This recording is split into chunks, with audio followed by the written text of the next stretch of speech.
स्वागत है आज के इस खास विश्लेषण में। आज का मौजू ना मतलब हर घर की कहानी बन चुका है। हम बात कर रहे हैं डिजिटल मीडिया, स्मार्टफोन्स और हमारे बच्चों की। ये छोटी सी चमकती हुई स्क्रीन्स आखिर बच्चों के बढ़ते दिमाग और उनके शरीर पर क्या असर डाल रही हैं? द डिजिटल डिलेमा बिल्कुल परफेक्ट नाम है ना इस चुनौती का, क्योंकि सच में आज के पेरेंट्स के सामने ये एक बहुत बड़ी उलझन है। तो चलिए बिना देर किए सीधे मुद्दे पर आते हैं। अब शुरुआत ना एक ऐसे सवाल से करते हैं जिस पर शायद हर घर में कभी न कभी बहस जरूर हुई होगी। बच्चों के लिए, खासकर टीनेजर्स के लिए, डिनर टेबल पर अपना फोन साइड में रखना इतना मुश्किल क्यों होता है? मतलब ऐसा लगता है जैसे फोन हाथ से चिपक गया हो। हम अक्सर सोचते हैं कि बच्चे जानबूझकर बात नहीं सुन रहे या बस जिद कर रहे हैं, लेकिन विज्ञान कुछ और ही कहता है। आज हम इसी की गहराई में जाने वाले हैं। तो आज की इस चर्चा का हमारा रास्ता कुछ ऐसा रहेगा। सबसे पहले हम देखेंगे डिजिटल अटेंशन क्राइसिस को, फिर बात करेंगे मेंटल हेल्थ और नोमोफोबिया की, उसके बाद युवाओं के शरीर पर पड़ने वाले असर को समझेंगे और आखिर में बात करेंगे सबसे जरूरी चीज की, यानी परिवारों के लिए कुछ बहुत ही आसान और व्यावहारिक समाधान। तो चलिए सबसे पहले बात करते हैं सेक्शन 1 की, डिजिटल अटेंशन क्राइसिस। क्या आपने कभी सोचा है कि सोशल मीडिया ऐप्स या गेम्स को छोड़ना इतना मुश्किल क्यों लगता है? दरअसल ये डिज़ाइन ही कुछ इस तरह किए गए हैं कि ये हमारे दिमाग के रिवॉर्ड सिस्टम को लगातार ट्रिगर करते रहें। सोचिए, हर एक लाइक या हर एक नोटिफिकेशन पर दिमाग में डोपामाइन नाम का एक केमिकल रिलीज होता है। ये हमें पल भर की खुशी लेता है और फिर हमें वो खुशी और चाहिए होती है। ये एक लूप बन जाता है, डोपामाइन लूप। ये कोई मामूली आदत नहीं है, बल्कि एक केमिकल रिएक्शन है जो स्क्रीन से आंखें हटा ही नहीं देता। ट्रेसी मार्कल का ये कोट ना इस पूरी सिचुएशन को एकदम सटीक तरीके से समझाता है। देखिए, होता क्या है कि टीनेजर्स का रिवॉर्ड सिस्टम तो पूरी तरह डेवलप हो चुका होता है, जो उन्हें हर वक्त कुछ नया, कुछ एक्साइटिंग करने के लिए उकसाता है।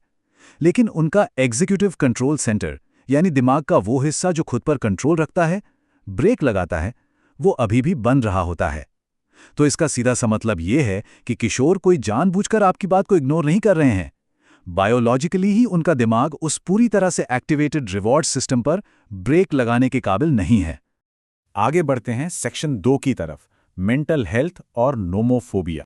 नोमोफोबिया यानी no mobile phone phobia, phone पास न होने का डर। अब साइप्रस में हुई एक स्टडी के ये आंकड़े देखिए, सच में हैरान कर देने वाले हैं। मतलब सिर्फ 1% लोग ऐसे हैं जिन्हें ये फोबिया नहीं है, बाकी 99% लोग किसी न किसी लेवल पर इसका शिकार हैं। 67% मॉडरेट यानी मध्यम श्रेणी में है और 17% तो गंभीर स्थिति में है। इन नंबर्स को देखकर एक बात तो एकदम साफ हो जाती है कि आज की इस भागदौड़ भरी दुनिया में शायद ही कोई इंसान इस नोमोफोबिया से पूरी तरह बचा हुआ है। अब सवाल ये है कि असल जिंदगी में ये नोमोफोबिया दिखता कैसा है? इसके लक्षण बिल्कुल हमारे और आपके आसपास ही हैं। जैसे फोन की बैटरी 5% होने पर ऐसे घबरा जाना जैसे कोई बहुत बड़ा तूफान आ गया हो, या फिर जानबूझकर उन जगहों पर जाने से कतराना जहां फोन इस्तेमाल करने की मनाही हो, बिना किसी आवाज या नोटिफिकेशन के भी बार बार स्क्रीन चेक करने की आदत, या फिर वाईफाई डिस्कनेक्ट होते ही बहुत ज्यादा चिड़चिड़ा हो जाना। ध्यान दीजिए, ये सिर्फ फोन से प्यार नहीं है, ये एक तरह की एंजाइटी है, एक बेचैनी है जो रोजमर्रा के बर्ताव में साफ झलकती है।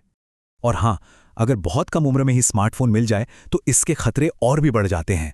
चिल्ड्रंस हॉस्पिटल ऑफ फिलाडेल्फिया की एक बहुत ही इंपॉर्टेंट स्टडी है जो बताती है कि अगर किसी बच्चे को 12 साल या उससे कम उम्र में अपना खुद का स्मार्टफोन मिल जाता है तो उसमें डिप्रेशन और नींद पूरी ना होने का रिस्क काफी हद तक बढ़ जाता है। होता यह है कि जल्दी फोन मिलने से बच्चे लगातार डूम स्क्रोलिंग करते हैं, नींद खराब होती है और वो एक ऐसे खतरनाक दुष्चक्र में फंस जाते हैं जिसका सीधा और बुरा असर उनकी मानसिक सेहत पर पड़ता है।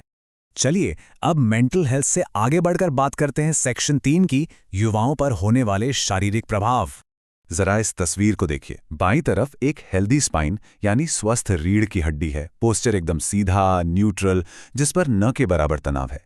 लेकिन अब दाईं तरफ वाली टेक्स्ट नेक को देखिए। जब कोई बच्चा अपनी स्क्रीन देखने के लिए लगातार गर्दन को नीचे झुकाता है तो उसकी सर्वाइकल स्पाइन पर 60 पाउंड तक का एक्स्ट्रा प्रेशर पड़ता है। जी हां, 60 पाउंड, मतलब एक छोटे बच्चे के वजन के बराबर दबाव एक ऐसी रीढ़ की हड्डी के लिए जो अभी विकसित हो रही है। ये स्थिति सच में बहुत ही खतरनाक हो सकती है।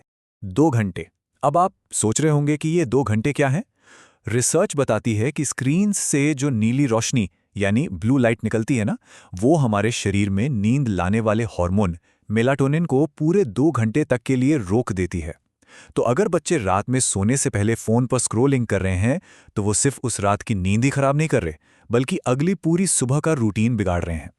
और बात सिर्फ गर्दन के दर्द या नींद खराब होने तक ही सीमित नहीं है। स्क्रीन टाइम के कुछ और भी साइड इफ़ेक्ट्स हैं जिन्हें हम अक्सर इग्नोर कर देते हैं, जैसे आंखों पर पड़ने वाला डिजिटल आई स्ट्रेन और बच्चों में तेजी से बढ़ता चश्मे का नंबर, जिसे मायोपिया कहते हैं। इसके अलावा लगातार टाइपिंग करने से अंगूठे में दर्द और सूजन आ जाना, जिसे टेक्सटिंग थंब कहा जाता है।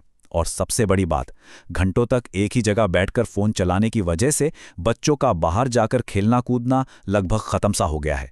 इसी से तो बचपन में ही मोटापे का खतरा बहुत ज़्यादा बढ़ गया है। ये सारी चीज़ें सीधे तौर पर उनकी सेहत से जुड़ी हुई हैं। तो अब तक हमने काफ़ी सारी प्रॉब्लम्स के बारे में बात कर ली। अब आते हैं सेक्शन 4 पर, परिवारों के लिए व्यावहारिक समाधान, यानी आखिर हम कर क्या सकते हैं। यहाँ पे स्क्रीन टाइम को लेकर एक बहुत ही बेहतरीन गाइडलाइन दी गई है। देखिए, एक बात समझना बहुत ज़रूरी है कि बड़े बच्चों के लिए हमारा टारगेट 0 स्क्रीन टाइम कभी नहीं होना चाहिए। हमें बस एक सही बैलेंस खोजना है। 2 साल से कम उम्र के बच्चों के लिए तो स्क्रीन से पूरी तरह दूर रहना ही बेस्ट है। 2 से 5 साल के बच्चों के लिए इसे 1 घंटे तक सीमित रखें, और जो थोड़े बड़े बच्चे और टीनेजर्स हैं उनके लिए पढ़ाई लिखाई के अलावा 1 से 2 घंटे का स्क्रीन टाइम एकदम सही माना गया है। अगर हम घर में शुरुआत करना चाहते हैं तो ये लिमिट्स एक बहुत ही बढ़िया स्टार्टिंग पॉइंट है। इस बैलेंस को अपनी जिंदगी का हिस्सा बनाने के लिए परिवार इन 4 आसान स्टेप्स को फॉलो कर सकते हैं। पहला, कोशिश करें कि 13 से 15 साल की उम्र तक बच्चों को अपना खुद का पर्सनल स्मार्टफोन न दें।